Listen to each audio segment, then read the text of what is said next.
Eto po mga kababayan, yung panawagan ng tatay nila. Oh, si Tatay Diggs daw po nananawagan, ha? Eto. Ang gulo. Odero. Wait lang, ayan.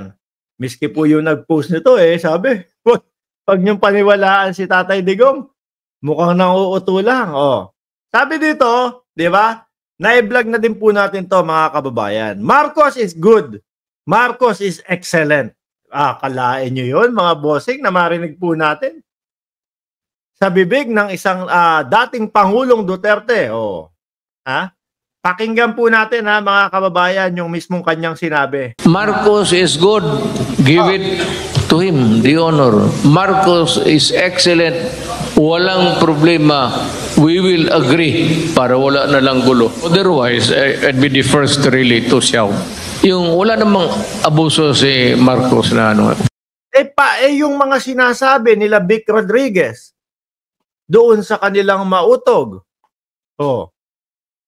Di ba ang palabas nila doon abusado ang ating Pangulo? Sabi ni Maria Jeneline Bagaporo Alonte, maisog kuno, synonyms of mausog is what? Maisog? Ano daw? Pero sinabi sa akin na yun tawalan, kung di ako nagkakamali. Ito mga kababayan, ang tingin ko po dito sa sinabi ni dating Pangulong Duterte, tingin ko, siguro iniisip niya, nako baka ganito. Baka sakali na mapa-stop yung pagpasok ng ICC. Baka sakaling mapa-stop o magawa na solusyon yung kay Kibuloy kapag ako ay nagsalita na si Marcos ay okay, si Marcos ay excellent. Or siguro iniisip nila ng dating Pangulong Duterte dahil nga po nanganganib na sila mga kababayan, iniisip niya na utuin ko kaya yung mga loyalista, utuin ko kaya yung mga sumusuporta kay Marcos. Yan. Para bumalik sa akin. Ay hindi, masyado na pong mahaba mga kababayan. No? Masyado na pong mahaba. Sabi ni Bruzel, talawan, hindi tawalan. sorry naman po. Inano ko lang, ni-remind ko lang po. Kumbaga, tinry kong i-remember. Good choice, Mr. President. Papasok yan, number 2 yan, sa number 1, Padilla. Joke lang. Sabi ni F.P. Arsena. Paano yan, sir? Yung inyo pong mga kasamahan dyan sa DDS, sinalungat nyo na naman po yung ipinaglalaban nila. Mag-aaway-away na naman po yan. Diyan po sa inyong kampo, may paksyon ng Banatbay, may paksyon ni Maharlika, mayroong paksyon ng kung sino mang yung mga Poncio Pilatong ibang mga kaaway ni. Labo-labo na kayo dyan Nagugulo na din po. Tapos ngayon sasabihin ninyo na magaling po si President Marcos. Marcos is good. Marcos is excellent.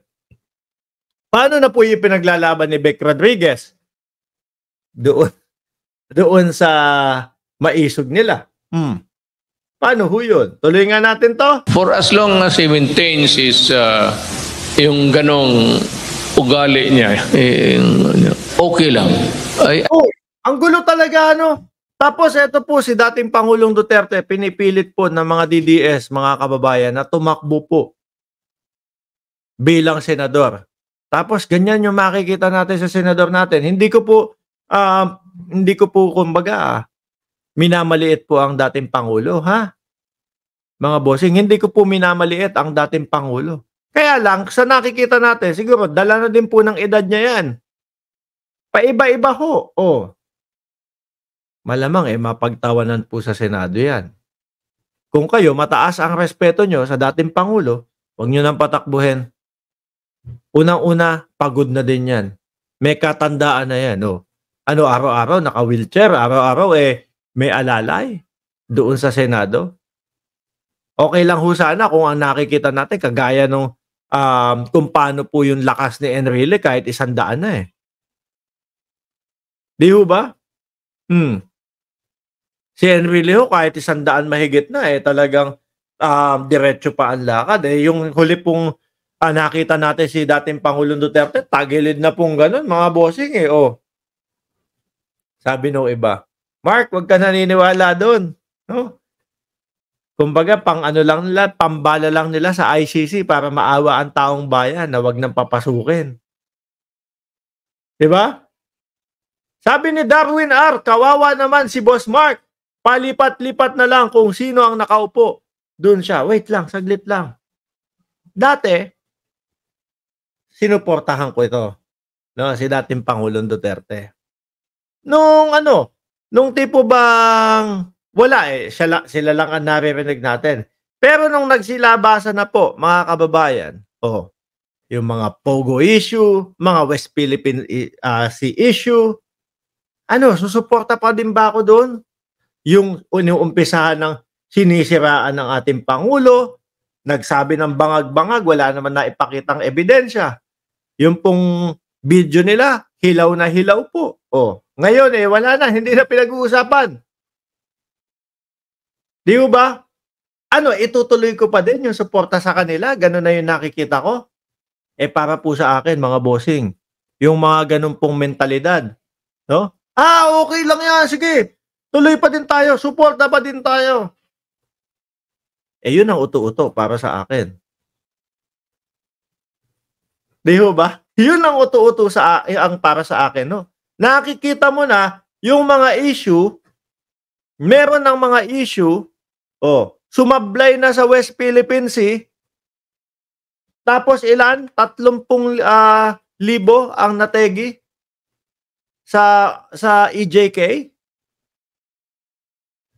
Okay pa din sa akin yun. Ayos pa din, soya pa din, ayos pa din. Okay lang yan. 30,000 lang namatay. Hindi naman ako nategihan ng pamilya Di ba?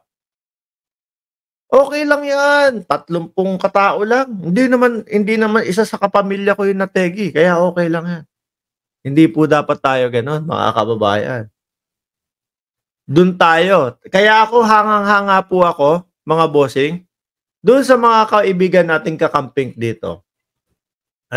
Hindi nila ibinoto si dating Pangulong Marcos, mga kababayan. Panigurado po. Si Atty. Lenny ang binoto niyang mga yan, no? Pero po, pag nakita nila, mga bossing, pag nakita nila, mga kababayan, na maayos ang ginagawa ng Pangulo, nakasuporta sila. Hindi sila kagaya ng mga DDS na, ayaw natin yung Pangulo na yan Kailangan si dating Pangulong Duterte ang maupo tara, pabagsakin natin yan. Kahit maganda na yung ginagawa, tara, pabagsakin natin yan. Hindi ho tayo ganon, mga kababayan. Sabi ni Just Vincent, kakamping na rin si Boss Mark. Hindi naman, Pero, hanga lang ako sa inyo kasi talagang, kumbaga, kung saan yung gumagawa ng maayos, kahit na hindi si Atty. Lenny ang nakaupo, sumusuporta pa din kayo. Yun ang tunay na Pilipino. Hindi yung tipo bang, ayoko dyan, pababagsakin ko yan. No? Nagpapagawa ng pabahay si PBBM. 1 milyon ang target ni PBBM. Halos 80% na nung pabahay ang matatapos doon sa proyekto ni PBBM. Ayoko niyan. Pababagsakin ko yan. Di ba, Tina B? Ganun lang ho yun, mga kababayan. Dati po, talaga, sumuporta ako sa kanila. Pero kung nakakita na ako ng mali, hindi na. Kawawa na po ang inang bayan Tapos itutuloy ko pa yon. Kailangan pag-ahon, mga bossing. Pag-ahon ng ating bayan. Tuloy I think that I can live with him. I can bed with him. Ang gulo nila, ang pangunguna po ng mga mautog-mautog nila, si dating Pangulong Duterte. Di ba? Ang mautog-mautog po nila, si Pangulong Duterte po, siguro wala na, okay na, wala nang kibuloy. Nako, subukan na lang natin utuin yung mga supporter ni Marcos. Oh, baka sakali na mauto natin sila, oh, balik natin yung unity, magpalakas tayo. Pag lumakas ulit, oh, saka natin sipain. Oh, di ba ho? Baka ganyan ang estilo, mga kababayan. Yung sinabi po ng dating Pangulong Duterte ay taliwas na po, no? Doon sa isinisigaw nila Vic Rodriguez, doon sa kanilang mautob. Buhay pa ba yang sidig? Oy, opo, Ma'am Lorelai Diasener. Sila tuloy ang bumabagsak, sabi ni Rego Adventure. Correct. Ha? Tama po. Oh. Kayo po, mga kababayan, bago tayo magtapos, papauto kayo sa dating Pangulo, yung sinasabi niya. Sa hinaba-haba po ng panahon, bago pa lang mag-eleksyon, sinisiraan niya na ang ating Pangulo. Ngayon, 2024 na, mga kababayan, biglang Marcos is good, Marcos is excellent. Baka naman, kumbaga, ito ay panibagong estilo na naman. No? Dahil eleksyon. Kung matatandaan ho natin, mga bossing, ano po sabi niya? Yung mga bugok, naniwala. Nasasakay ako doon sa jet ski. Hindi nila alam, election lang nung panahon na yon. Ano pa ba tayo nun? Magpapadala na naman po ba tayo sa mga ganon? Mga kababayan? Kumbaga, inamin na sa atin lahat Inamin na po sa atin, mga kababayan, na tingnan mo yung mga bugok na yan, nagpadala, nagpapaniwala doon sa pa-jet ski ko. Hindi nila alam, election. Baka ito, style po. Dahil ramdam nila, mga kababayan, na manipis na po ang pisi. No? Maikli na lang po ang pisi. Konting-konti na lang po, mga kababayan. Siguro, step back muna tayo. Try natin, balik muna kay Marcos. Baka ito po yung umpisa nun. Di ba? Tapos, BP Sara, ikaw naman, punta ka doon sa bahay ni Lenny. Baka mauto din yung kakamping. Parang yung etong pong panahon na to, no? Pang-uuto time. Pang-uuto time. Ikaw, si PRRD, try muna nating utuin yung mga loyalista at sumusuporta kay BBM. Sa pamamagitan na si Marcos, okay yan, excellent yan. Ikaw naman, Sara, try mong manguto doon sa mga kakamping. Kunyari, bisitahin mo si Lenny Robredo. Ayan. Kayo po, mga bossing. I-comment nyo dyan kung ano po sa tingin ninyo, kung bakit sinasabi po ng dating Pangulong Duterte to. Ngayon, paano yung mga yan? Yung mga vloggers nila? Paano nila i-content ito, mga kababayan? Di ba? Wala na.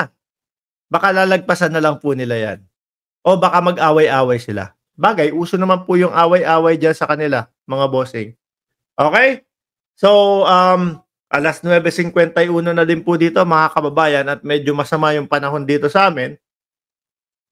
Magpapahinga na po ako. Bukas po ulit, alas 9 ng gabi. Mamayang gabi po, magsama-sama tayo alas 9 ng gabi, mga kababayan. Mga boss, Chief Amo, sir, paalam muna hanggang sa muli. God bless sa ating lahat.